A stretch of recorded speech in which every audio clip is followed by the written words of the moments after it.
Hi, ഒരു get ready with me ആണല്ലോ. ആദ്യം തന്നെ സ്കിൻ കെയറും തുടങ്ങാം. ടോണറും മോയ്സ്ചറൈസറും എല്ലാം ജസ്റ്റ് ഒന്ന് നന്നായിട്ട് കൊടുക്കാം. പിന്നെ നമുക്ക് കുറച്ച് ലിപ് ബാം, പിന്നെ വൈറ്റമിൻ സിയും കൂടി ഉപയോഗിക്കാം. കുറേ കാലമായി ഉപയോഗിക്കാൻ തുടങ്ങിയെങ്കിലും ഇതുവരെ പ്രത്യേകിച്ച് ഒരു മാറ്റം എൻ്റെ സ്കിന്നിൽ കണ്ടിട്ടില്ല. പിന്നെ നമുക്ക് കുറച്ച് ഐബ്രോ ഫില്ല് ചെയ്ത് കൊടുക്കാം. ഉള്ള ഐബ്രോ അതേ ഷേപ്പിൽ തന്നെ ജസ്റ്റ് ഒന്ന് ഫില്ല് ചെയ്ത് കൊടുക്കാം. പിന്നെ ഉള്ളത് കൺസീലർ. ഫൗണ്ടേഷനൊന്നും ഇടാറില്ലെങ്കിലും കൺസീലർ മാത്രമേ ഇടുള്ളൂ എന്ന് പറയുമ്പോൾ ഇതാണ് ആക്ച്വലി ഞാൻ ഉദ്ദേശിക്കുന്നത്. ടോട്ടായിട്ടങ്ങ് ഇടേണ്ടി വരും, അത്രയും പാടുണ്ട്. നമുക്ക് ആ ഡ്രസ്സങ്ങ് മാറ്റിയാലോ. ഡ്രസ്സ് മാറ്റി കുറച്ച് ഐ ഷാഡോവും തേച്ച് കുറച്ച് കാജലും കൂടി എഴുതിയ സെറ്റ്. പിന്നെ നമ്മുടെ അവസാനമായിട്ടുള്ള മെയിൻ സാധനം ലിപ്സ്റ്റിക്, അത് ഇട്ടിട്ടൊരു കളയില്ല. അപ്പം അതും കൂടി ആയിക്കഴിഞ്ഞാൽ സംഭവം സെറ്റായി.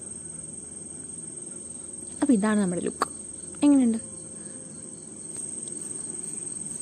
അപ്പം ശരി, അടുത്ത വീഡിയോയിൽ കാണാം.